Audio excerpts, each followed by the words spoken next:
Pope takes a poop and the president too, and the fancy grand banker in his three-piece suit, the big fat general and all of his troops. Hello everyone, welcome to the MCAM. How are you? I hope your preparation is going very good. Okay, only 1.5 month is left for your CSIR NET exam, so must study very carefully.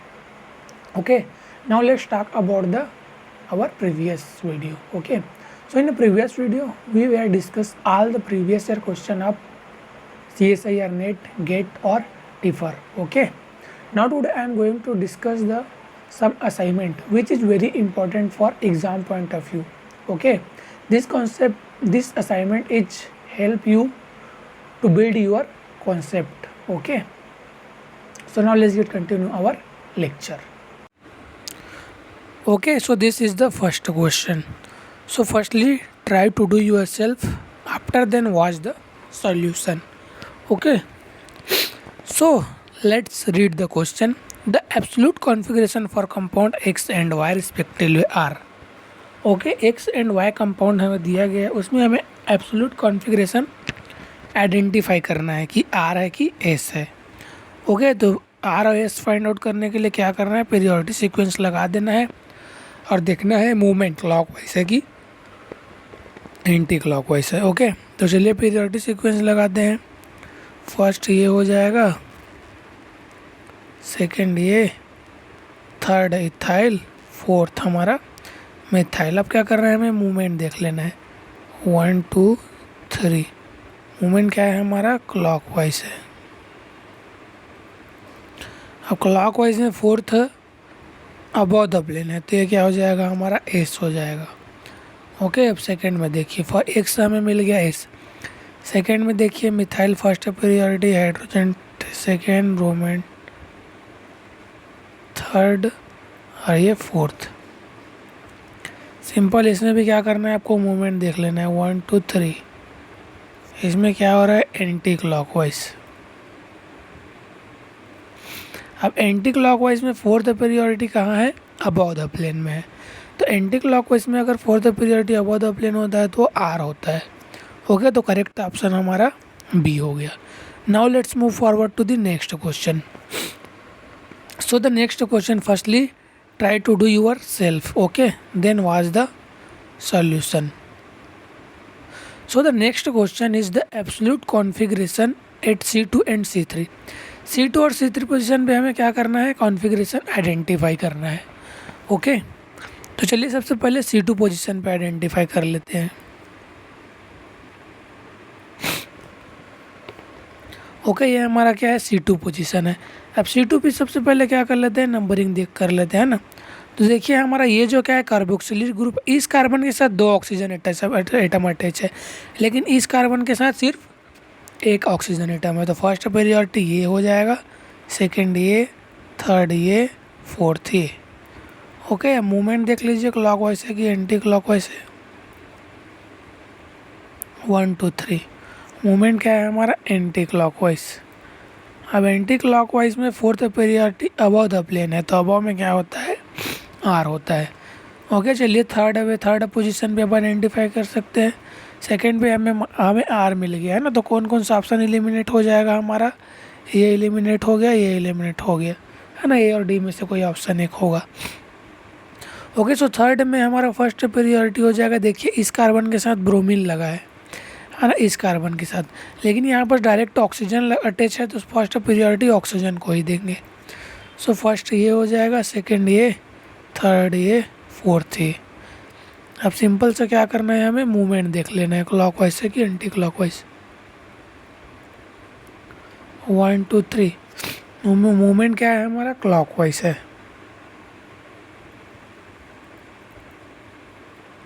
अब clockwise में fourth पीरियोडिटी कहाँ है, below the plane, तो ये भी क्या होगा हमारा, आर हो जाएगा. सो करेक्ट ऑप्शन हमारा डी हो जाएगा, ये इनकरेक्ट हो जाएगा. Okay, now let's move forward to the next question. So the next question is the compound in R configuration. Okay, हमें 4 डिफरेंट तरह के कंपाउंड दिए गए हैं, उसमें हमें आर कॉन्फ़िगरेशन को आइडेंटिफाई करना है. तो ये क्या है हमारा, अलील सिस्टम है ना, अलीन टाइप का सिस्टम है. ओके, ये क्या है हमारा अलीन टाइप का सिस्टम है। तो अलीन टाइप के सिस्टम में मैं आर एस नोमेनक्लेचर आपको बहुत डिटेल में कराया हुआ ना, तो अब क्या करो, इसे खुद से ट्राई करना है ना। मैं ऑप्शन बता देता हूँ कौन सा ऑप्शन होगा। ए ऑप्शन जो हमारा आर कॉन्फ़िगरेशन होगा। और देखिए बी में, देखिए ये जो दोनों पोजीशन है यहाँ पर, ये दोनों पोजीशन देखिए सी एस थ्री सीधे दे दिया है, तो यहाँ पर तो हम लोग आर एस कर ही नहीं सकते बी और सी में। ओके, ए और डी में करके देख लेना, ये हमारा करेक्ट ऑप्शन होगा। ओके, डी जो हो एस होगा। ओके, इसको खुद से ट्राई करना। Now let's move forward to the next question. Okay, so this question is very important. So the stereochemical descriptor for atom labeled Ha and Hb in the structure respectively are. Okay, stereochemical descriptor हमें बताना है Ha और Hb का। Okay, तो चलिए सबसे पहले first को हम लोग ट्राई कर लेते हैं। तो क्या करेंगे हम लोग, सिंपल सा है, दो स्ट्रक्चर बना लेंगे ए का।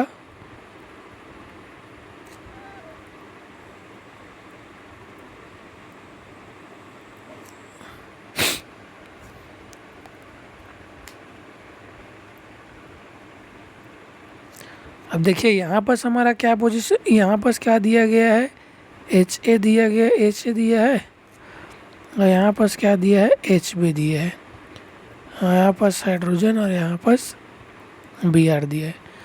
ओके, सेम एक और स्ट्रक्चर बना लेते हैं, यहाँ पर भी एच ए है और यहाँ पर एच बी है ना, यहाँ पर हाइड्रोजन और यहाँ पर बी आर ग्रुप है ना। तो ऐसे ऐसे सिचुएशन में मैंने आप लोगों को बताया था कि हमेशा क्या करो, एच ए और एच बी को क्या करो, कोई भी एक एटम से चेंज कर दो। जैसे चलिए मैं एच ए को फ्लोरीन से चेंज कर देता हूँ, ठीक है। एच ए की जगह में चलिए मैं क्लोरीन से चेंज कर देता हूँ, है ना, यहाँ बस। अब एक बार क्या करूँ, मैं एच बी को चेंज करना है मुझे, तो एच बी को किससे चेंज कर देता हूँ, क्लोरीन से। अब ये दोनों स्ट्रक्चर को हमें देखना है क्या दोनों आपस में मिरर इमेज है क्या, है ना। दोनों स्ट्रक्चर को देख के हमें आइडेंटिफाई करना है कि दोनों आपस में मिरर इमेज है कि नहीं है। तो देखिए अगर मैं इस स्ट्रक्चर को इसके ऊपर लेके उसके ऊपर लेके रख दूँ तो क्या दोनों आपस में मिरर इमेज बनेंगे क्या, नहीं बनेंगे। कैसे नहीं बनेंगे, देखिए मैं बताता हूँ। ओके, ये हो गया हमारा। अब देखिए मैं अगर इसको इसके ऊपर में लेके रख देता हूँ इसे, तो देखिए मिरर इमेज तो हो रहा है, लेकिन यहाँ पर क्या हो जा रहा है हमारा,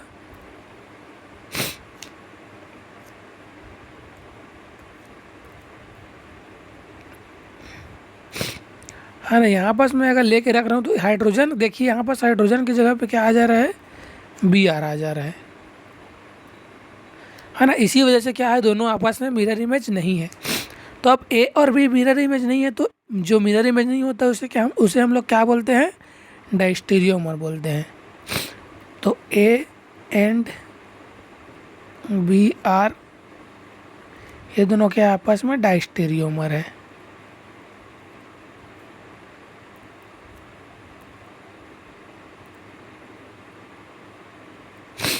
ओके, क्योंकि दोनों क्या है, मिरर इमेज नहीं है।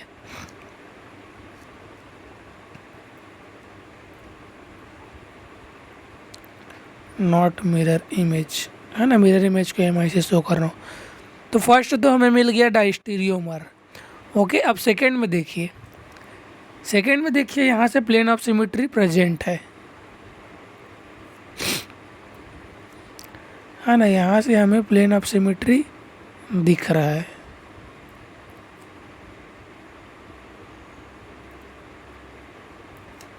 ये वाले, है ना। अब प्लेन ऑफ सिमेट्री यहाँ से प्रेजेंट है, और ये दोनों क्या हो रहा है, ये एच ई और एच बी क्या है, आपस में आपस में क्या हो रहा है, रिफ्लेक्ट करेंगे एच ए और एच बी। अब एच ए और एच बी जब आपस में रिफ्लेक्ट करेंगे तो दोनों क्या हो जाएगा, एनेंशियोमर हो जाएगा। ओके, ये तो मैं आप लोग को बताया था, अगर प्लेन प्रेजेंट है तो रिफ्लेक्ट होगा तो एनेंशियोमर, और बाइसेक्ट होगा तो डायस्टेरियोमर होगा। मतलब ये एनेंशियोमर होगा, मतलब कि क्या होगा, एनेंशियोटॉपिक होगा। ओके, तो सेकंड हमें मिल गया एनेंशियोटॉपिक।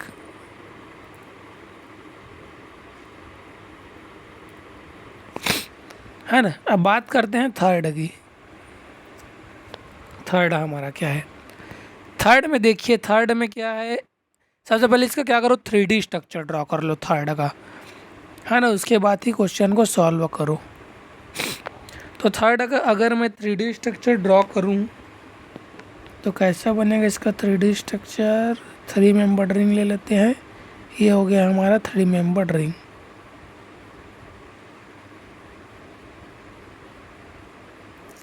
ओके, अब देखिए मिथाइल, देखिए मिथाइल कौन से पोजीशन में है, डाउन साइड में है ना, बिलो द प्लेन मतलब डाउन साइड में है।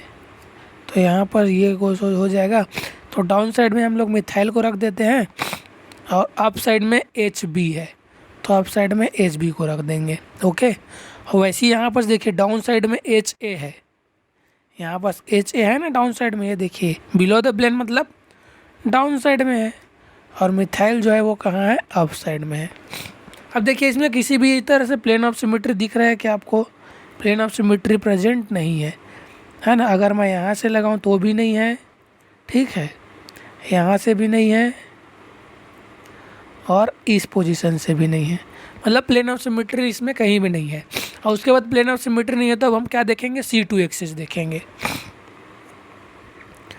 ओके, तो C2 एक्सिस मतलब एक्सिस ऑफ सिमेट्री, C2 नहीं बोल रहा हूँ, एक्सिस ऑफ सिमेट्री हमें देखना है। तो चलिए देखते हैं क्या इसमें एक्सिस ऑफ सिमेट्री प्रेजेंट है क्या। अब देखिए यहाँ पास भी एक हाइड्रोजन है, और यहाँ पास भी एक हाइड्रोजन है ना।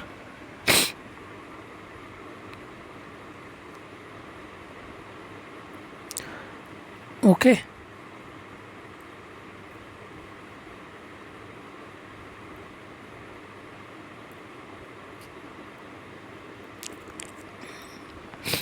तो अब क्या करना है, मैं देखिए यहाँ से अगर मैं एक एक्सिस पास करूँ तो इसमें क्या है, C3 एक्सिस प्रेजेंट है।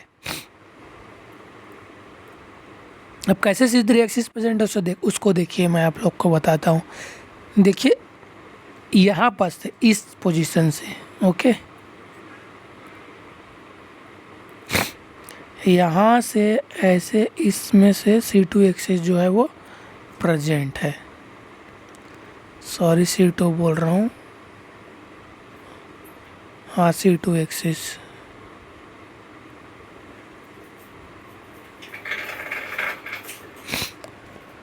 क्योंकि देखिए यहाँ से अगर हम लोग, यहाँ से मैं क्या कर रहा हूँ, एक सुई पास करा दे रहा हूँ, है ना, एक एक्सिस पास करा रहा हूँ अगर इस पोजीशन से, इसे हम लोग कौन से एक्सिस बोलेंगे, देखिए जैसे ये हमारा हो गया एक्स जेड और ये वाई, ये हमारा जेड हो गया, ये एक्स एक्सिस हो गया, और ये क्या हो गया, वाई एक्सिस हो गया। तो वाई एक्सिस से क्या है, वाई एक्सिस से हमारा क्या है, एक्सिस ऑफ सिमेट्री प्रेजेंट है, वो भी C2। कैसे C2, देखिए जब मैं इसको क्या करूँगा, रोटेट करूँगा, हाँ ना, और रोटेट करूँगा C2 एक्सिस लगा के, तो हम लोग एक्सिस ऑफ सिमेट्री में क्या देखते हैं, इंटरचेंज देखते हैं। मतलब जो एटम जो यहाँ पर ये एटम है ना, यहाँ पर जो हाइड्रोजन एटम है, एक्सिस ऑफ सिमेट्री लगाने के बाद इसी पोजीशन पे हाइड्रोजन एटम ही आना चाहिए, है ना। जब हम इसे रोटेट करेंगे एक्सिस लगा के, तो इस पोजीशन पे रोटेशन के बाद भी हाइड्रोजन एटम आना चाहिए। यहाँ पास मिथाइल ग्रुप है, तो रोटेशन के बाद भी इसी पोजीशन पे क्या है, सेम एटम ही आना चाहिए, सेम एटम और ग्रुप आना चाहिए, है ना। तो अगर मैं इसे रोटेट करता हूँ क्लॉकवाइज, ओके, इसे हम लोग क्या कर रहे हैं, इस पोजीशन पे रोटेट कर रहे हैं। तो रोटेट करने पे हमें क्या मिलेगा,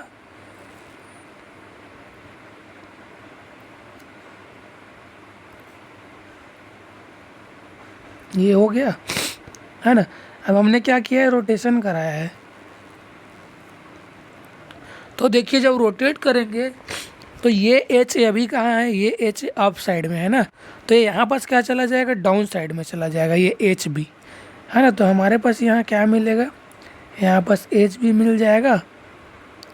और ये मिथाइल क्या है, देखिए ये मिथाइल क्या है, डाउन साइड में है, तो चेंज होके रोटेट होके क्या क्या चला जाएगा वहाँ पास, अप साइड में। तो यहाँ पास मिथाइल, और यहाँ पास भी सेम, ये हाइड्रोजन डाउन साइड में है, ये हाइड्रोजन डाउन साइड में है, तो यहाँ क्या आएगा, ये एच ए जो है अप साइड में आ जाएगा, और यहाँ पास मिथाइल, ओके। और यहाँ पास का जो हाइड्रोजन है, ये हाइड्रोजन भी आपस में क्या हो जाएंगे, इंटरचेंज हो जाएंगे।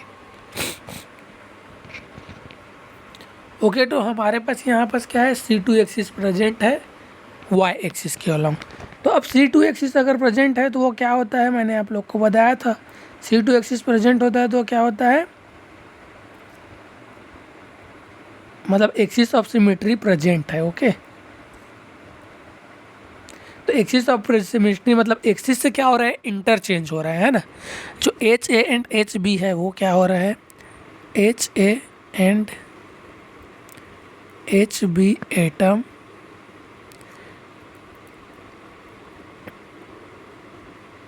इंटरचेंज हो रहा है।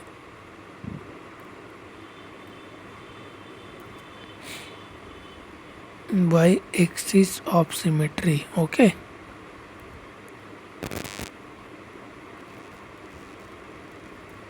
ओके, अब एक्सिस ऑफ सिमेट्री से इंटरचेंज हो रहा है तो इसे हम लोग क्या बोलते हैं, होमोटॉपिक बोलते हैं या फिर होमोमर बोलते हैं। ओके, ये सब मैंने प्रीवियस लेक्चर में आप लोगों को करा दिया है। तो करेक्ट ऑप्शन हमारा कौन सा हो जाएगा, ए जो है वो डायस्टीरियोटॉपिक है, बी जो है इनस्टेटॉपिक है, और थर्ड वाला जो क्या हो गया, होमोटॉपिक। तो करेक्ट ऑप्शन हमारा क्या हो जाएगा, ए हमारा करेक्ट ऑप्शन हो जाएगा। Okay, now let's move forward to the next question. So the next question, the absolute configuration for compound X and Y respectively R. Okay, so X और वाई हमें compound दिया गया है, उसमें हमें एब्सोल्यूट कॉन्फ़िगरेशन आइडेंटिफाई करना है। तो ऐसे स्ट्रक्चर में आर एच नामन क्लेचर के लिए सबसे पहले हमें क्या करना पड़ता है, पायलट एटम डिसाइड करना पड़ता है। और पायलट एटम वो एटम होगा जो प्लेन में ना प्रेजेंट हो। ओके, जैसे देखिए ये क्या है, हमारा sp2 हाइब्रिडाइजेशन है, मतलब ये क्या है, प्लेन में है। इससे जुड़ा ये प्लेन में है, ये बॉन्ड प्लेन में है, और इससे जुड़ा ये कार्बन प्लेन में है, ये हाइड्रोजन प्लेन में है ना। मतलब ये हाइड्रोजन, ये कार्बन और ये हाइड्रोजन, ये सभी क्या है, प्लेन में है। तो जो अगर प्लेन में है वो पायलट एटम नहीं होगा। तो हमारा पायलट एटम क्या हो जाएगा, ये हमारा पायलट एटम होगा। ओके, और पायलट एटम से नंबरिंग करके देखना रहता है कि हमें क्लॉकवाइज मिल रहा है कि एंटी क्लॉकवाइज। वैसे ही इसमें क्या हो जाएगा, ये जो क्या होगा, ये क्या होगा, पायलट एटम होगा। अब ये पायलट एटम क्या होता है, ऐसा मतलब कोई खास नहीं है इसमें, है ना। ये सिर्फ आइडेंटिफाई करने के लिए इसे हम लोग पायलट एटम बोल देते हैं। ओके, अब क्या करो, नंबरिंग कर लो। ये पायलट एटम के बाजू से नंबरिंग करना है। ओके, तो ये फर्स्ट हो जाएगा, ये सेकंड हो जाएगा, और ये थर्ड हो जाएगा। ओके, अब हमें मूवमेंट देखना है। तो मूवमेंट देखिए किधर जा रहा है, ये इस साइड जा रहा है। तो मूवमेंट क्या हो रहा है, ये एंटी क्लॉकवाइज। एंटी क्लॉक में क्या हो जाता है, ये एस होता है। ओके, अब देखिए हम लोगों ने क्या किया है, यहाँ से नंबरिंग किया है ना। आप लोग क्या कर सकते हो, इस पोजीशन से भी नंबरिंग करके देख सकते हो, यहाँ पास से भी, ये 1, ये 2 और ये 3 ऐसा करके। तो इसमें भी मूवमेंट क्या होगा, एंटी क्लॉकवाइज में ही जाएगा। ओके, अब इसको देख लेते हैं वाई स्ट्रक्चर को। तो एक से तो हमें पता चल गया एस होगा। ओके, और वाई क्या होगा हमारा, तो ये हमारा फर्स्ट प्रायोरिटी, ये सेकेंड, ये थर्ड और ये फोर्थ। अब सिंपल सा मूवमेंट देख लेना है, फर्स्ट, सेकेंड और थर्ड। मूवमेंट क्या हो रहा है हमारा, ये भी क्या है हमारा, एंटी क्लॉकवाइज है। 1 2 3 4, first, second, third, fourth. Okay, movement क्या हो रहा है हमारा, एंटी क्लॉक। हाँ, एंटी क्लॉकवाइज में फोर्थ प्रायोरिटी कहाँ है, बिलो द प्लेन है। तो बिलो द प्लेन में एंटी क्लॉकवाइज में क्या होता है, एस होता है। ओके, सो हमारा क्या हो जाएगा, जो एक्स है वो क्या है हमारा, दोनों जो स्ट्रक्चर है उसका कॉन्फ़िगरेशन क्या है, एस एस कॉन्फ़िगरेशन है। Okay, now let's move forward to the next question. So the next question is, which of the following compound is represent a pair of enantiomer, है ना। मतलब 4 तरह के हमें कंपाउंड दिए गए हैं, फर्स्ट, सेकेंड, थर्ड और फोर्थ। ओके, इसमें हमें आइडेंटिफाई करना है कि कौन से 2 स्ट्रक्चर जो है आपस में इनेंशियोमर है। अब इनेंशियोमर में आप लोगों को बताया था, इनेंशियोमर क्या होगा, non super impossible mirror image जो है वो क्या होगा, इनेंशियोमर होगा। ओके, तो चलिए स्ट्रक्चर बना के देख लेते हैं, इनेंशियोमर है क्या कि डायस्टीरियोमर होगा, है ना। तो अगर फर्स्ट और सेकंड की हम बात करें तो क्या फर्स्ट और सेकंड आपस में मिरर इमेज है क्या? हाँ, आपस में तो मिरर इमेज होंगे क्या? डाउन साइड में ये क्या है, अप साइड में, वो डाउन साइड में। हाँ, दोनों आपस में मिरर इमेज तो है, लेकिन कैसा मिरर इमेज है? Super impossible. अब क्यों सुपर इम्पॉसिबल है देखिए। फर्स्ट को अगर मैं ड्रॉ करूँ तो फर्स्ट हमारा क्या है, ओके, यहाँ पास क्या है हमारा OH ग्रुप लगा है, यहाँ पास OH ग्रुप है, ठीक है। और सेकंड को देखिए, सेकंड में क्या है, ये है, यहाँ पास OH को कहाँ दिखाया है उसने? अबव में दिखाया सेकंड को। फर्स्ट और ये सेकंड, ओके। अब देखिए क्या दोनों आपस में मिरर इमेज है क्या? तो हाँ, मिरर इमेज है। कैसे? मैं अगर इस कंपाउंड को क्या करूँ, इसके नीचे लेके रख दूँ, इस कंपाउंड इसके अगर नीचे में है ना, इसके नीचे में रख दूंगा तो दोनों क्या होंगे? आपस में मिरर इमेज होंगे। क्योंकि देखिए यहाँ पास क्या है, डाउन साइड में OH है, लेकिन यहाँ पास क्या है, अप साइड में OH है। तो मैं इसको इसके ऊपर लेके रख दूंगा अगर,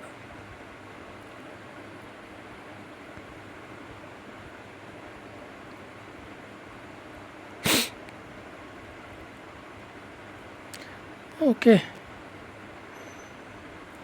चलिए मैं आप लोग को दिखाता हूँ इसके ऊपर में कैसे मैं रखने को बोल रहा हूँ, है ना। इसका मैं क्या करता हूँ, कैपेसिटी को लो कर देता हूँ, ठीक है। अब देखिए ये जो फर्स्ट कंपाउंड था, इसको देखिए मैं इसके ऊपर में ले जाके क्या कर दे रहा हूँ, रख दे रहा हूँ। रोटेट करने के बाद ना, रोटेट करके रखेंगे, क्योंकि सिंपल रखेंगे तो ये तो बिलो द प्लेन हो जाएगा।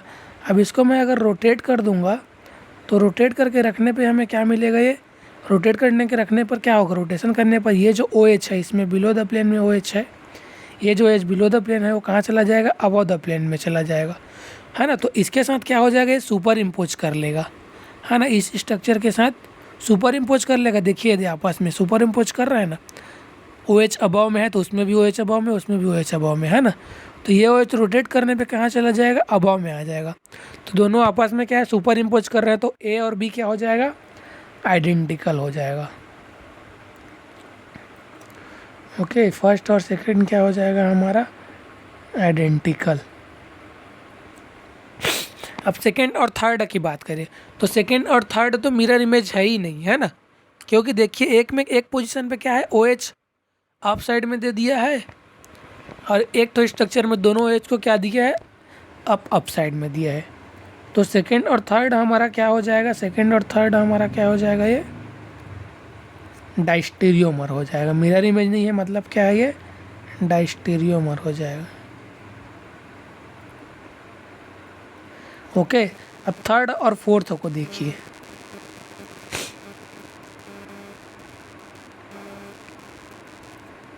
थर्ड और फोर्थ को, सो थर्ड और फोर्थ को देखें तो क्या दोनों आपस में मिरर इमेज है क्या? चलिए थर्ड को पहले बना लेते हैं ना। यहाँ पास अबव में OH दिया है और यहाँ पास बिलो पे हमें क्या दिया है, हाइड्रोजन दिया है। ओके, और इसमें भी सेम क्या दिया है,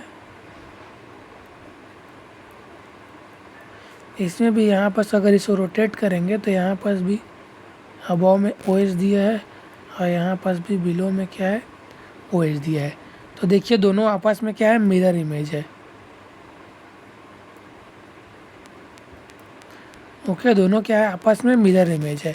और मिरर कहाँ से लग रहा है, यहाँ पास से अगर मैं मिरर इमेज लगा दूँ तो दोनों क्या हो रहे हैं, आपस में मिरर इमेज है।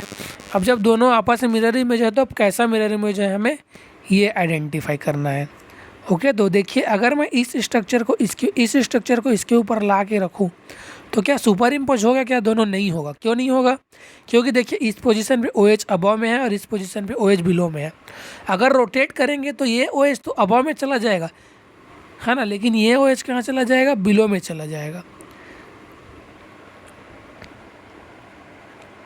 ओके, तो दोनों आपस में एक दूसरे को क्या करेंगे, सुपर इम्पोज नहीं कर पाएंगे। है ना। अगर मैं इसको इसके ऊपर ला के रख दूंगा यहाँ पास, तो देखिए यहाँ पास O H above the plane में आएगा और यहाँ पास ओ एच कहाँ है, बिलो द प्लेन में है। ठीक है, तो क्या है दोनों आपस में, 3 और 4 क्या है आपस में, समझ रहे हो ना कैसे बोल रहा हूँ। 3D स्ट्रक्चर को आप लोग आइडेंटिफाई किया करो, देखा करो, है ना, तो उससे क्या होगा, आपको कॉन्सेप्चुअल क्लियरिटी मिलेगा। So third and fourth are non super impossible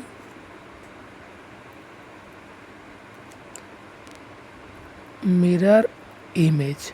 और non super impossible mirror image को हम लोग क्या बोलते हैं, एनेंशियोमर, है ना। तो थर्ड और फोर्थ जो होगा वो क्या होगा, आपस में एनेंशियोमर हो जाएगा। ओके, थर्ड और फोर्थ स्ट्रक्चर जो है आपस में एनेंशियोमर हो जाएगा।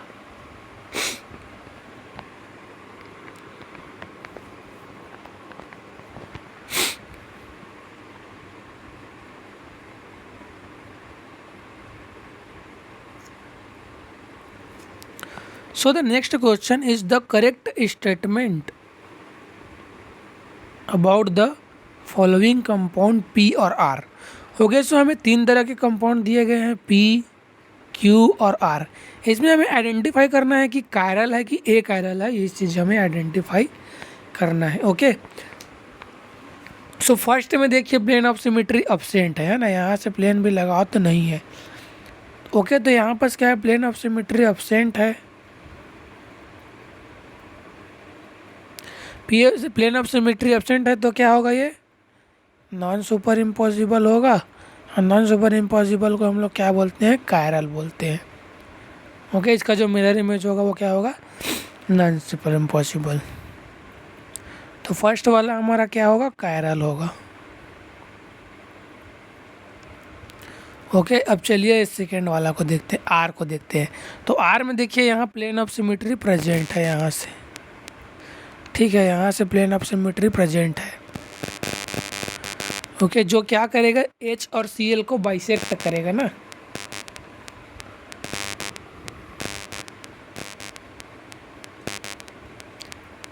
H and Cl R bisect. Okay, तो POS क्या है, प्रेजेंट है। प्लेन ऑफ सिमेट्री प्रेजेंट है तो ये क्या होगा, सुपर इम्पॉसिबल। और सुपर इम्पॉसिबल को हम लोग क्या बोलते हैं, ए कायरल बोलते हैं। Okay, super impossible. तो आर हमारा क्या हो जाएगा, ए कायरल हो जाएगा। अब बच कौन सा गया, बी आर क्यू वाला में। तो क्यू वाला में देखिए इसमें भी क्या है, क्यू में प्लेन ऑफ सिमेट्री अब्सेंट है। ये दोनों रिंग जो होता है वो क्या होता है, एक दूसरे के ऊपर होता है। ये रिंग और ये रिंग दोनों एक दूसरे के क्या होते हैं, ऊपर होते हैं, है ना। तो अगर मैं प्लेन, अगर यहाँ से प्लेन कट पास करूँ तब भी प्लेन ऑफ सिमेट्री एब्सेंट है, यहाँ से भी प्लेन ऑफ सिमेट्री एब्सेंट है और यहाँ से भी। ओके, यहाँ से भी क्या है, प्लेन ऑफ सिमेट्री जो है एब्सेंट है। ठीक है, अगर बी आर इस पोजीशन पे रहता, ये बी आर जो है वो इस पोजीशन पे रहता, तब तो प्लेन ऑफ सिमेट्री प्रेजेंट होता। लेकिन बी आर को यहाँ दिखा दिया है, तो क्यू में भी प्लेन ऑफ सिमेट्री अब्सेंट है। अब प्लेन ऑफ सिमेट्री अब्सेंट है तो सुपर इम्पॉसिबल और कायरल हो जाएगा। ओके, तो पी और क्यू क्या हो जा रहा है हमारा, कायरल, है ना। और आर हमारा क्या हो जा रहा है, ए कायरल। तो देखिए किसी ऑप्शन में ऐसा दिया है क्या, ओके, तो थर्ड ऑप्शन में हमारा ऐसा दिया गया है, P and Q are chiral and R is a chiral. So तो करेक्ट ऑप्शन हमारा थर्ड हो जाएगा। Okay, now let's move forward to the next question. So the next question, among the following the optically inactive compound। Okay, so ये question मैंने आप लोगों को previous year जब नेट का प्रीवियस ईयर क्वेश्चन सॉल्व कराया था उसमें डिटेल में करा दिया है ना। इसका करेक्ट ऑप्शन हो जाएगा ए, क्योंकि नाइट्रोजन में क्या होता है, due to Walden inversion, due to Walden inversion, जिसे हम लोग अम्ब्रेला इन्वर्जन भी बोलते हैं, ये क्या होता है, ऑप्टिकली इनएक्टिव होता है।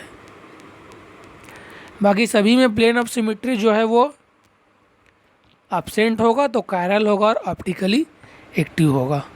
ओके, ये क्वेश्चन मैंने करा दिया, इसीलिए मैं यहाँ पास आप लोगों को नहीं बता रहा हूँ। Now let's move forward to the next question. So the next question is an organic compound of molecular weight 150 having spatial rotation plus 12.5 degree was dissolved in ETOH, है ना, इथेनॉल में डिजॉल्व किया गया है। The solution was filled into 10 centimetre optical path length tube, है ना, जो path length है मतलब एल हमें क्या दिया है, 10 सेंटीमीटर दिया है।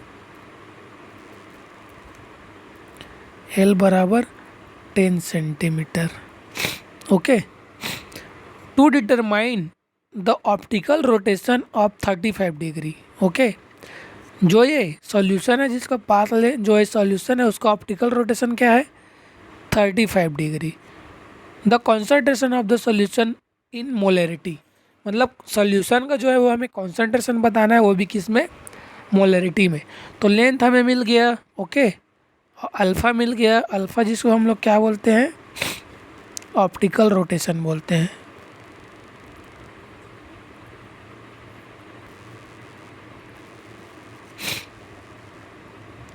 अल्फ़ा बराबर हमें मिल गया है 35 डिग्री।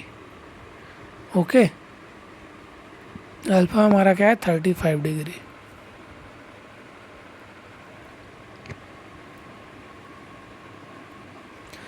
ओके, ये हो गया हमारा। अब हमें क्या करना है, कॉन्सेंट्रेशन फाइंड करना है, यही तो हमें फाइंड करना है। तो स्पेसिफिक रोटेशन का फार्मूला क्या होता है, इससे पहले मैंने आप लोग को बताया है स्पेसिफिक रोटेशन का फार्मूला, है ना, डिटेल में मैंने आप लोग को, तो जब नेट का क्वेश्चन हम लोग सॉल्व कर रहे थे तो मैं डिटेल में आपको बताया था स्पेसिफिक रोटेशन का फार्मूला। ओके, यहाँ पास क्या हो जाएगा, टी हो जाएगा, और यहाँ पास lambda is equal to alpha होता है अपॉन पे सी इंटू पे एल होता है। ये हमारा क्या है, स्पेसिफिक रोटेशन का फॉर्मूला है। सी हमारा कॉन्सेंट्रेशन है, कॉन्सेंट्रेशन हमेशा किस में रहेगा, लीटर में रहेगा, और एल हमारा लेंथ है, लेंथ किस में रहेगा, डेसीमीटर या फिर सेंटीमीटर में है, और अल्फ़ा जो है वो क्या है, ऑप्टिकल रोटेशन है। ओके, तो देखिए हमें क्या करना है, सी आइडेंटिफाई करना है। ओके, तो सबसे पहले हमें सी आइडेंटिफाई करना है, तो सी का ही फार्मूला बना लेते हैं। Okay, C is equal to हो जाएगा अल्फ़ा अपॉन पे अल्फ़ा, ये इधर आ जाएगा, शिफ्ट करेंगे तो टी लेमडा इनटू एल हो जाएगा। ओके, अब हमें अल्फ़ा का वैल्यू पता है, स्पेसिफिक रोटेशन का वैल्यू पता है, और लेंथ का वैल्यू पता है। तो अब क्या करेंगे, सिंपल से है, फार्मूला में पुट करो और सॉल्व करो, कॉन्सेंट्रेशन, है ना। तो देखिए अल्फ़ा क्या इतना दिया है, इस ऑप्टिकल रोटेशन 35 डिग्री, अपॉन पे स्पेसिफिक रोटेशन कितना दिया है, 12.5 डिग्री। ओके, इनटू पे लेंथ कितना दिया है, 10 सेंटीमीटर हमें दिया है। ओके, तो अब इसे क्या करना है, हमें सॉल्व करना है। तो इसका कैलकुलेशन करते हैं, कितना आ जाएगा, कितना मिलेगा हमें, 35/125 हो जाएगा, इज इक्वल टू, क्या है, सेंटीमीटर में है। ओके, 0.28 है ना, 350 होगा तो 125 दूनी 250, ठीक, तो 8। तो ये हमें क्या मिल जाएगा, ग्राम पर सेंटीमीटर में। ओके,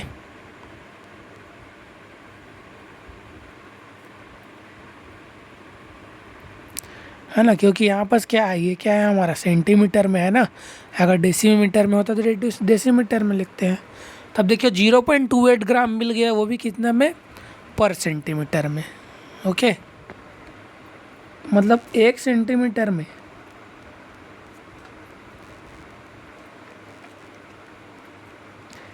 मतलब 1 सेंटीमीटर में कितना है, 0.28 ग्राम है। अब हमें क्या फाइंड आउट करना है, देखिए क्वेश्चन में हमें क्या बोला गया है, मोलैरिटी फाउंड करना है। ओके, हमें क्या करना है, मोलैरिटी फाउंड करना है। तो सॉल्यूशन में मोलैरिटी फाउंड करने के लिए क्या करेंगे, सबसे पहले इसको लीटर में चेंज कर लेंगे। जो हमारा वैल्यू आया है, कितना आया है हमारा वैल्यू, यहाँ पास लिख रहा हूँ ना, 0.28 ग्राम पर सेंटीमीटर में आया। अब 1 सेंटीमीटर में 0.28 ग्राम है ना। कॉन्सेंट्रेशन जो है वो हमें क्या मिला है 1 सेंटीमीटर में, C बराबर, ओके, कॉन्सेंट्रेशन 1 सेंटीमीटर में हमें कॉन्सेंट्रेशन मिला है 0.28 ग्राम। अब इसे हमें क्या करना है, लीटर में चेंज करना है, तभी तो मोलैरिटी फाइंड आउट कर पाएंगे ना। तो लीटर में चेंज करने के लिए 1 सेंटीमीटर में कितना लीटर होता है बताइए। 1 centimetre in 1 centimetre how much litre, okay. So 1 centimetre में हमारा होता है 1 centimetre is equal to 10⁻³ litre होता है, ओके। अब जब 1 सेंटीमीटर में 10⁻³ लीटर है ना, और 1 सेंटीमीटर में हमें क्या मिल रहा है 0.28 ग्राम, तो 10⁻³ लीटर में कितना हो जाएगा,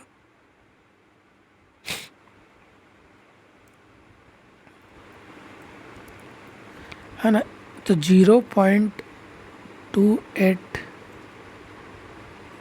ग्राम is equal to 10⁻³ litre, okay. तो अब क्या करेंगे, 1 लीटर का हमें देखना है ना, 1 लीटर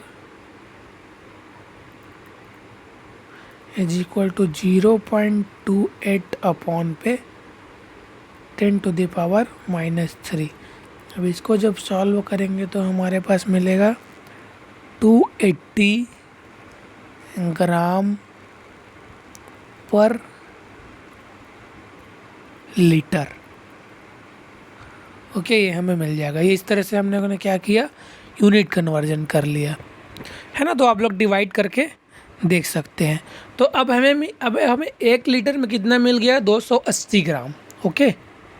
हमें क्या मिल गया 1 लीटर में 280 ग्राम। लेकिन हमें पूछा किस में है, कितने में पूछा है हमें, ऑर्गेनिक, जो unorganic compound of molecular weight 150, उसका मतलब मॉलिक्यूलर वेट कितना है 150 है। तो अब हमें क्या करना है, मोलैरिटी, है ना, मोलैरिटी तो आइडेंटिफाई करना है। तो हम लोग क्या करेंगे, अब इसको क्या करते हैं, इसको 1 मोल के लिए निकालते हैं।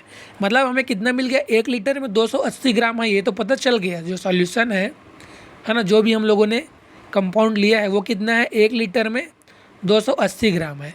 तो अब 1 मोल के लिए कैसे निकालेंगे, तो मोल इज इक्वल टू हो जाएगा, mole is equal to molecular weight upon पे जो हमारा जो सब्सटेंस है वो, है ना। तो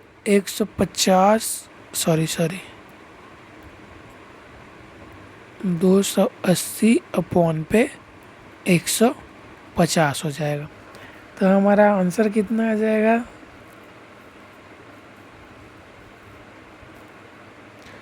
मोल का फार्मूला तो यही होता है ना, number of mass of substance upon पे मास ऑफ 1 मोल, है ना। तो 280 अपॉन 150 करेंगे तो देखिए ये तो हमारा कट जाएगा, है ना, ये कट जाएगा, ये कट जाएगा। अब 15 एकम 15 15 दूनी 30, तो डिवाइड करेंगे तो कितना आ जाएगा 1.15 दूनी 30, फिर बचेगा 2, तो 15 अट्ठे,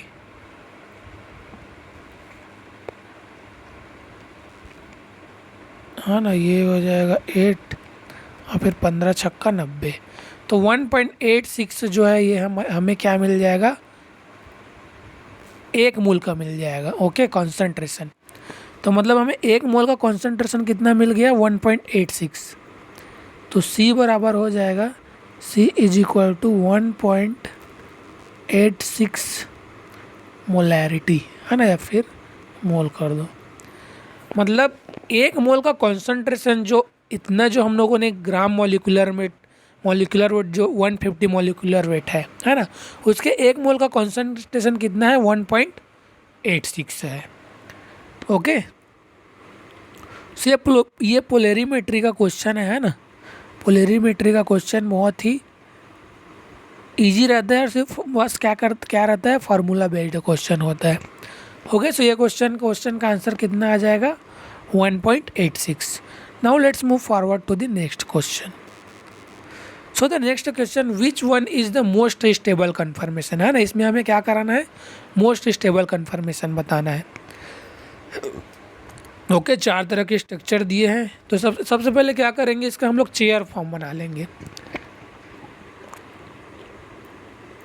है ना। उससे ही हमें क्या होगा, आइडेंटिफिकेशन होगा चेयर फॉर्म से ही। तो फर्स्ट का अगर चेयर फॉर्म ड्रॉ करें तो कैसा बनेगा, सबसे पहले तो नंबरिंग दे दो। देखो इसको मैं फर्स्ट दे रहा हूँ, सॉरी, इसको फर्स्ट, इसको सेकेंड, थर्ड, फोर्थ, फिफ्थ और ये सिक्स। सभी जो सेंट्रल वाला रिंग है सभी में क्या करो, नंबरिंग दे दो, है ना, सेम तरह का। अब सेम तरह का नंबरिंग देने के बाद हमें क्या करना है, इसका 3D ड्रॉ करना है। तो चलिए 3D ड्रॉ करते हैं। सबसे पहले सेंटर वाला को ड्रॉ कर लेते हैं। ओके, ये वाला, ये हो गया हमारा सेंटर वाला। अब क्या करो, यहाँ पास भी इसको नंबरिंग दे दो, जैसा नंबरिंग स्ट्रक्चर में किया है वैसी, first, second, third, fourth, fifth और ये सिक्स। ओके, अब हाइड्रोजन की पोजीशन को देखो। फिफ्थ में क्या है, हाइड्रोजन अप साइड में है, तो हाइड्रोजन को क्या करो, अप साइड में दिखा दो। ओके, और 4 में हाइड्रोजन क्या है, डाउन साइड में है, तो यहाँ पर डाउन साइड में। 1 में हाइड्रोजन अप साइड में है तो हाइड्रोजन अप साइड में। 2 में हाइड्रोजन डाउन साइड में है तो हाइड्रोजन डाउन साइड में। ओके, और बाकी क्या करो, स्ट्रक्चर ड्रॉ कर दो।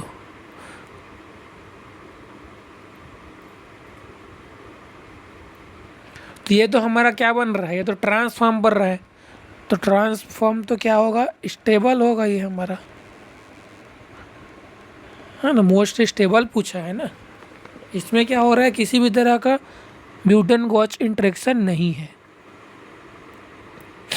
Okay, no butane gauche interaction. Trans में कहाँ रहता है, ब्यूटेन गॉच इंटरेक्शन सीस बस में तो रहता है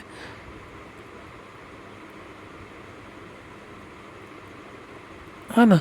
तो ये क्या होगा, मोस्ट स्टेबल होगा।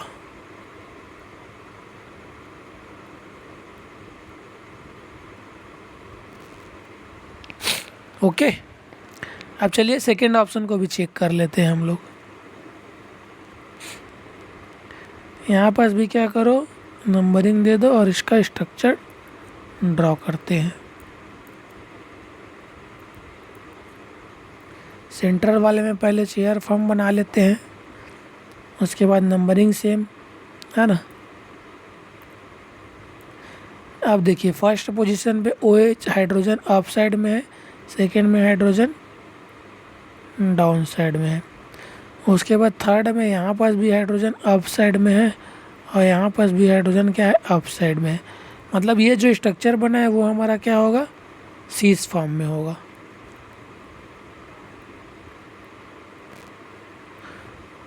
ओके, और यहाँ पर जो होगा वो क्या होगा, ट्रांस में होगा।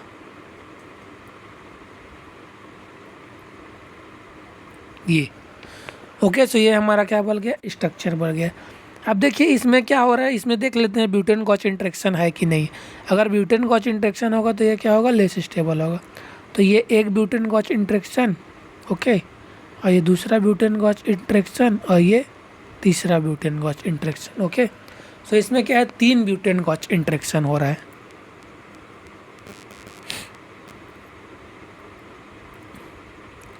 Three butane gauche interaction.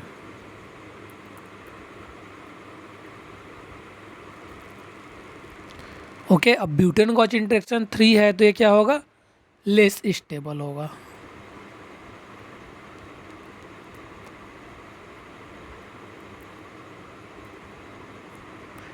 Okay, अब थर्ड वाला को अब सेम इसी तरह क्या करना है, थर्ड वाला को भी बना के आपको देख लेना है।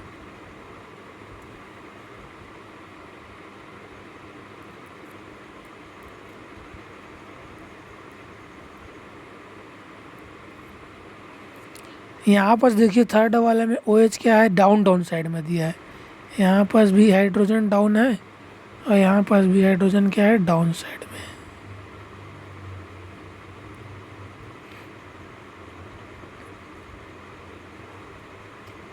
हाँ ना, और फर्स्ट और फोर्थ पोजीशन में अप साइड में है। यहाँ हाइड्रोजन अप साइड में है और यहाँ हाइड्रोजन जो है अप साइड में है। ओके, अब जब यहाँ पर दोनों अप साइड में है तो यहाँ क्या आ जाएगा, ये जो होगा वो क्या होगा, सीस फॉर्म में होगा। ओके, और ये भी हमारा क्या होगा, सीस फॉर्म में होगा।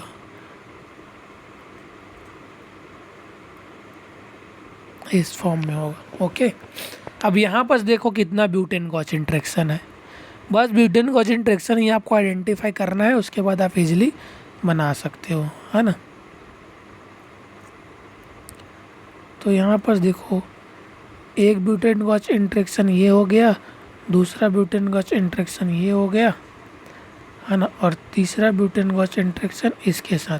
तो 3 ब्यूटेन गॉच इंटरेक्शन यहाँ से हो गया। ओके, और सेम यहाँ से भी 3 ब्यूटेन गॉच इंटरेक्शन, एक यहाँ पास हो गया क्योंकि ये क्या है, एक्सियल में है ना। एक यहाँ पर से हो गया ब्यूटेन गॉच इंटरेक्शन। ओके, 1 2 और एक हो गया यहाँ से ब्यूटेन गॉच इंटरेक्शन। मतलब टोटल यहाँ पर क्या है, 6 ब्यूटेन गॉच इंटरेक्शन हो रहा है।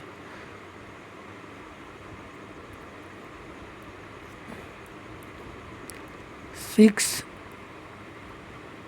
Butane gauche interaction.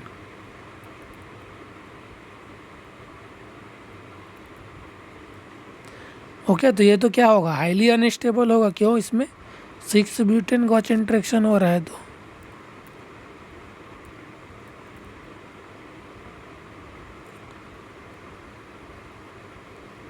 ओके, ये क्या हो गया हमारा, हाईली अनस्टेबल होगा। अब बच गया हमारा फोर्थ वाला, है ना। हमें तो ऑप्शन मिल गया, कौन सा ऑप्शन हमारा करेक्ट होगा, ए या करेक्ट होगा, क्योंकि उसमें क्या हो रहा है, किसी भी तरह का ब्यूटेन गॉच इंटरेक्शन नहीं हो रहा है ना। अगर देखिए, अगर एक दूसरे के ब्यूटेन पोजीशन में, गॉच पोजीशन में रहता तभी तो इसमें ब्यूटेन गॉच इंटरेक्शन होता, है ना। तो अब बच गया हमारा डी, तो चलिए डी को भी चेक कर लेते हैं, है ना। तो सबसे पहले क्या करो, बीच वाला स्ट्रक्चर को ड्रॉ कर लो।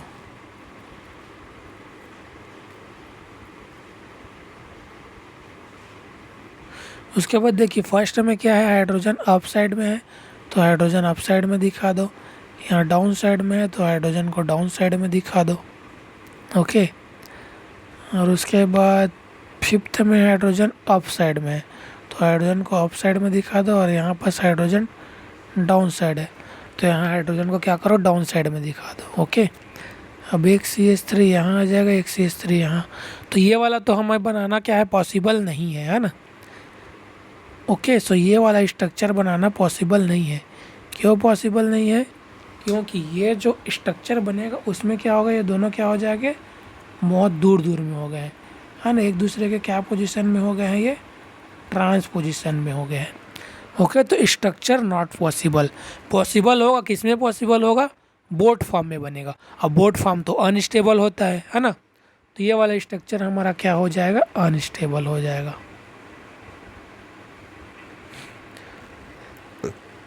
ओके, सो करेक्ट ऑप्शन हमारा क्या हो जाएगा, ए जो है वो हमारा करेक्ट ऑप्शन हो जाएगा।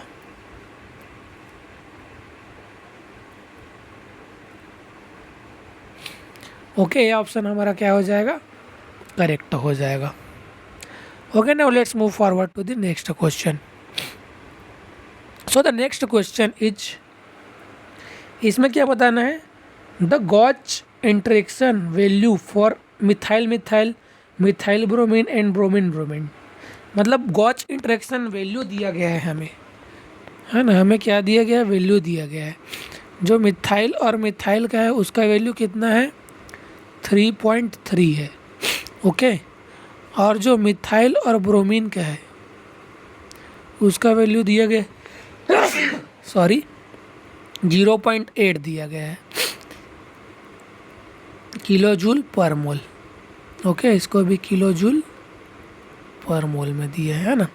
और जो ब्रोमीन का है उसको दिया गया है 3.0 किलो जूल पर मोल। तो हमें क्या करना है, respectively among the following the most stable conformation of meso 2,3 di bromo butane, है ना। ऐसा कौन सा कंपाउंड है जो मीजो है और 2 और 3 पोजीशन पे ड्राई ब्रोमो ब्यूटेन बता रहा है ना।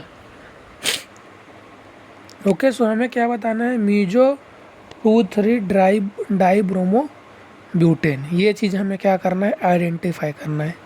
तो मीजो का कंडीशन मैंने आप लोगों को बताया था, मीजो कंपाउंड होने के लिए क्या क्या क्या होना चाहिए, मोर देन 2 एसिमेट्रिक सेंटर होना चाहिए और क्या होना चाहिए उसमें, है ना, 2 और मोर देन 2 एसिमेट्रिक सेंटर हो और प्लेन ऑफ सिमेट्री जो है वो प्रेजेंट होना चाहिए। ओके, तो हम लोगों को क्या करना पड़ेगा, सबसे पहले इसे हमें सॉहर्स में बनाना पड़ेगा, है ना। उसके बाद ही हम लोग आइडेंटिफाई कर पाएंगे कि कौन सा जो कन्फर्मर है वो मीजो है ना, और उसमें भी मोस्ट स्टेबल, है ना, मोस्ट स्टेबल को ही बताना है। तो सबसे पहले चलिए हम लोग स्टेबिलिटी फाइंड आउट कर लेते हैं।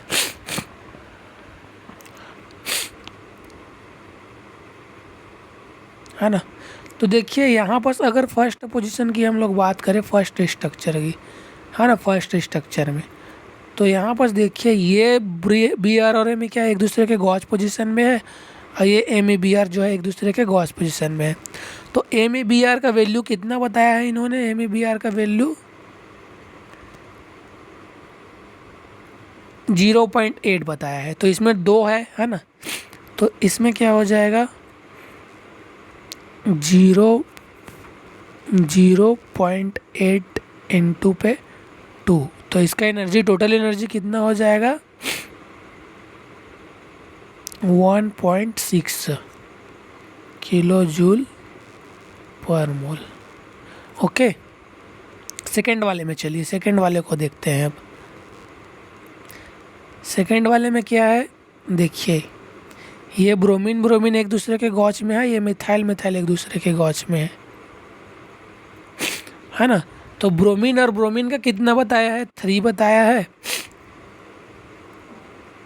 3.0 प्लस मिथाइल का कितना बताया है, गॉच इंटरेक्शन 3.3 है, 3.3। तो टोटल कितना हो जाएगा इसमें, 3 और 3 6.3 किलो जूल पर मोल। इसका क्या है, ये एनर्जी है ना। अभी हम लोग मोस्ट स्टेबल कन्फर्मर आइडेंटिफाई करने के लिए सबसे पहले क्या कर रहे हैं, उसका एनर्जी आइडेंटिफाई कर रहे हैं। ओके, अब थर्ड में देखिए, यहाँ पास मिथाइल और बी आर एक दूसरे के गॉच में है, यहाँ पास मिथाइल और बी आर एक दूसरे के गॉच में है। ओके,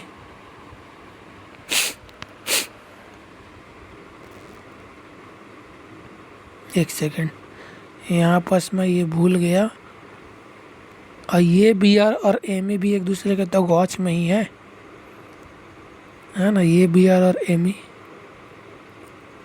और प्लस एक बी आर और मिथाइल के लिए 0.8 है ना, 0.8।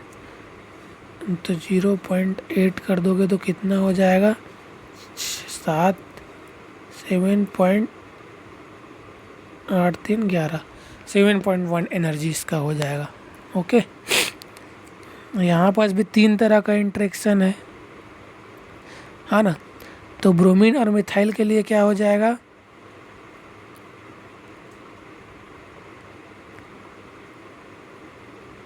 ब्रोमीन और मिथाइल के लिए 3.0, ब्रोमीन और मिथाइल के लिए 3.0 और मिथाइल के लिए 3.5।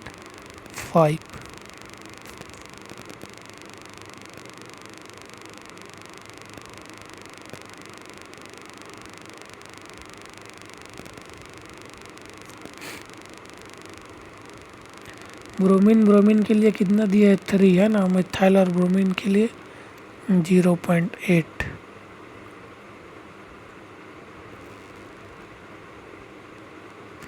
तो मिथाइल और ब्रोमीन के लिए हमें क्या करना है, देखिए मिथाइल और ब्रोमीन के लिए 0.8 दिया है ना, तो यहाँ पर क्या होगा ये,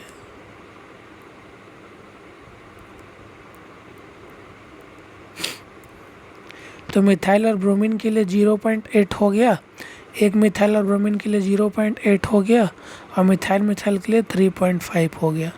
तो हमारा टोटल कितना हो जाएगा,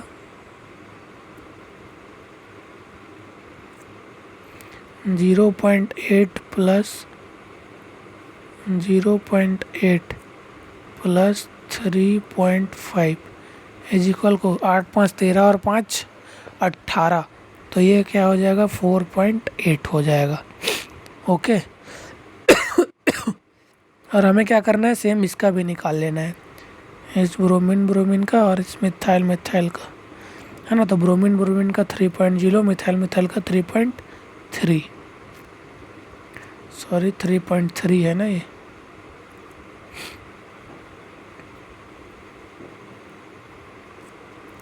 थ्री पॉइंट थ्री, तो 8 3 11, 11 और 8 19,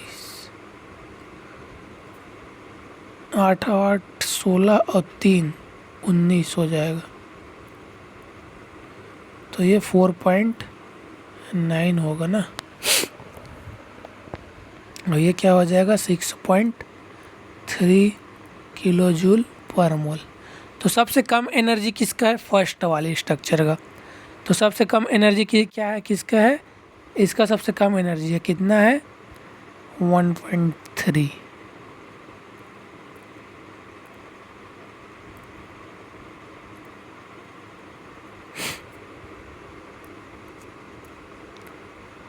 लेस एनर्जी, लेस एनर्जी वाला क्या होता है, मोर स्टेबल होता है। ओके, ये मोर स्टेबल तो हमने आइडेंटिफाई कर लिया। अब हमें ये मीज़ो है कि नहीं ये देखना है। तो सबसे पहले क्या करेंगे, इसको हम लोग सॉवर्स में ड्रॉ कर लेते हैं, है ना। तो ये वाला हो गया सेकंड कार्बन, मिथाइल हाइड्रोजन और Br। ओके, और ये वाला हो जाएगा हमारा फर्स्ट कार्बन, मिथाइल हाइड्रोजन, और यहाँ पर क्या है Br। ओके, अब हमें क्या करना है, इसे सॉवर्स में बना लेना है ना। तो सॉवर्स में बनाने के लिए क्या करेंगे, दोनों को हमें क्या करना पड़ेगा, सबसे पहले तो देखिए ये जो Br जो है क्या है, ऑन द प्लेन में है। तो Br को ऑन द प्लेन में नहीं रखते, Br को या तो अबव द प्लेन में होगा या तो फिर बिलो द प्लेन में होगा। तो इसका क्या होगा, सिंपली रोटेशन हो जाएगा। तो रोटेट करने पे देखिए मिथाइल यहाँ आ जाएगा और हाइड्रोजन यहाँ, तो हमें मिलेगा ये मिथाइल यहाँ, Br यहाँ और हाइड्रोजन यहाँ। ओके, उसके बाद यहाँ पास अब मुझे भी इसे क्या करना है, तो मिथाइल को प्लेन में लाना है ना।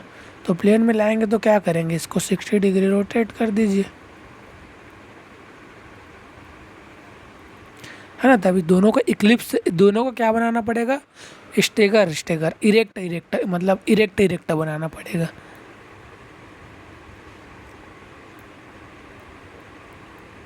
है ना। तो यहाँ पास Br हो जाएगा, यहाँ पास हाइड्रोजन और यहाँ पास मिथाइल ग्रुप हो जाएगा।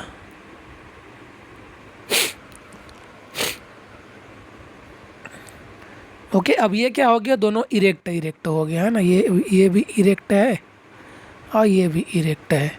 अब क्या कर सकते हैं हम लोग, इसका फिशर में इसे ड्रॉ कर सकते हैं।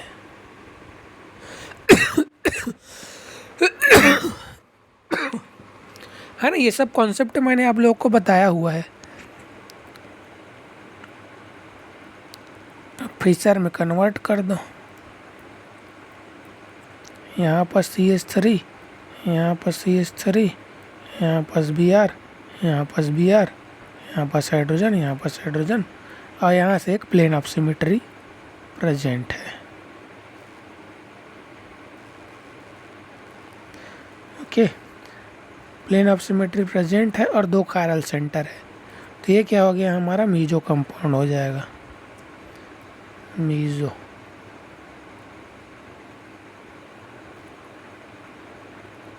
ओके, सो करेक्ट ऑप्शन हमारा क्या हो जाएगा, ए जो है हमारा करेक्ट ऑप्शन हो जाएगा।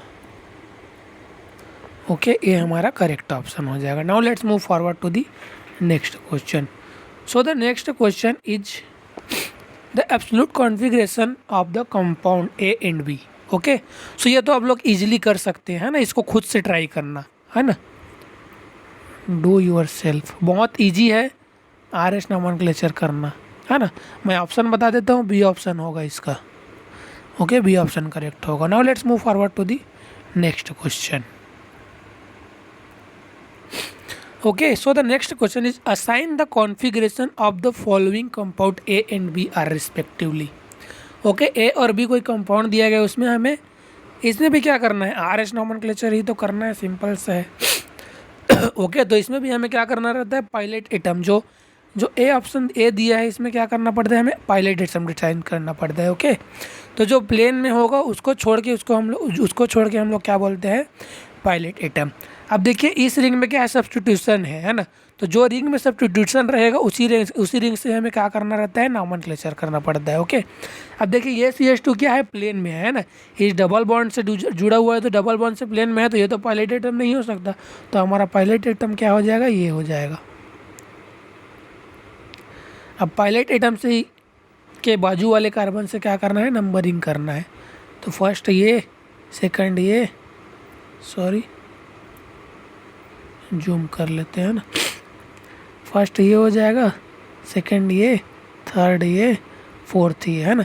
जिधर सब्स्टिट्यूटेड है उधर हमें जाना है। अब क्या करना है, मूवमेंट देखना है, फर्स्ट सेकंड थर्ड। मूवमेंट क्या है हमारा, एंटी क्लॉकवाइज। एंटी क्लॉकवाइज में क्या होता है हमारा, एस होता है। ओके, इसमें अबव बिलो नहीं देखना रहता है, ठीक है, क्लॉकवाइज और एंटी क्लॉकवाइज देखना रहता है ये बाइफिनाइल सिस्टम में, है ना। ठीक है, इसमें क्या करना रहता है, क्लॉकवाइज है तो SR होगा, एंटी क्लॉकवाइज है तो S होगा। अब सेम इसी तरह क्या करो, इसमें भी कर लो RS नोमेनक्लेचर, सेम जस्ट इसी की तरह इसमें भी पायलट एटम डिसाइड करके।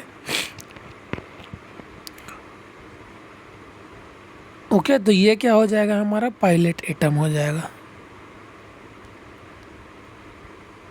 नंबरिंग कर लो, फर्स्ट सेकंड थर्ड। ओके, इधर से चाहो तो इधर से कर लो, क्योंकि ये भी पायलट एटम है, तो फर्स्ट सेकंड और ये थर्ड। मूवमेंट देखो किधर हो रहा है, ये क्या हो जा रहा है हमारा, क्लॉकवाइज जा रहा है, और ये भी कहाँ जा रहा है, क्लॉकवाइज ही जा रहा है। तो क्लॉकवाइज में क्या हो जाएगा हमारा, R कॉन्फ़िगरेशन हो जाएगा। ओके, सो करेक्ट ऑप्शन हमारा क्या हो जाएगा, डी हमारा क्या हो जाएगा, करेक्ट ऑप्शन हो जाएगा। Okay, now let's move forward to the next question. Okay, so the next question is found out the absolute configuration of the asterisked chiral centre of each of the following compound A and B, है ना। ए और B compound दिया गया है, इसमें भी simple सा क्या करना है, RS नोमेनक्लेचर करना है ना। तो सबसे पहले पीरियोडिक सीक्वेंस, है ना। देखिए ये स्ट्रक्चर को यहाँ मैंने ड्रॉ किया हुआ है ना, ओपन फॉर्म में लिख के, है ना, इसमें पता नहीं चल रहा था। ओके, तो सबसे फर्स्ट पीरियोडिक इसको देंगे। देखिए यहाँ पर CH2 के साथ O है, फिर O है, तो फर्स्ट हमारा ये हो जाएगा, सेकेंड पीरियोडिक ये, और थर्ड हमारा ये हो जाएगा, और फोर्थ पीरियोडिक ये वाला। तो मूवमेंट देखिए क्लॉकवाइज है कि एंटी क्लॉकवाइज है, फर्स्ट सेकेंड थर्ड। मूवमेंट क्या है हमारा, एंटी क्लॉकवाइज। अब एंटी क्लॉकवाइज में fourth priority above the plane है, तो अबव द प्लेन में एंटी क्लॉक में क्या होता है, आर होता है। ओके, अब बात कर लेते हैं इस पोजीशन की। यहाँ पास भी सिंपल से नंबरिंग, ऑक्सीजन को फर्स्ट, ट्रिपल बॉन्ड को सेकंड, डबल बॉन्ड को थर्ड, हाइड्रोजन को फोर्थ। ओके, मूवमेंट देख लीजिए, फर्स्ट सेकंड थर्ड, ये भी क्या है, anti clockwise. First second third है ना। एंटी क्लॉकवाइज में फोर्थ प्रायोरिटी कहाँ है, बिलो द प्लेन। तो एंटी क्लॉकवाइज में अगर fourth priority below the plane होता है तो ये क्या होता है, एस होता है। ओके, इसमें हम लोग फिशर प्रोजेक्शन में कैसे करते हैं, आर एस नोमेनक्लेचर। फिशर में ये वाला वर्टिकल लाइन डॉटेड से शो होता है और हॉरिजॉन्टल लाइन सॉलिड से। ओके, सो हमारा करेक्ट ऑप्शन कौन सा हो जाएगा, बी जो हमारा करेक्ट ऑप्शन हो जाएगा। ओके, तो आज के लिए इतना ही रखते हैं। बाकी नेक्स्ट लेक्चर में और भी स्टीरियो केमिस्ट्री के असाइनमेंट है उसे सॉल्व करेंगे। तब तक के लिए goodbye, keep educating your self.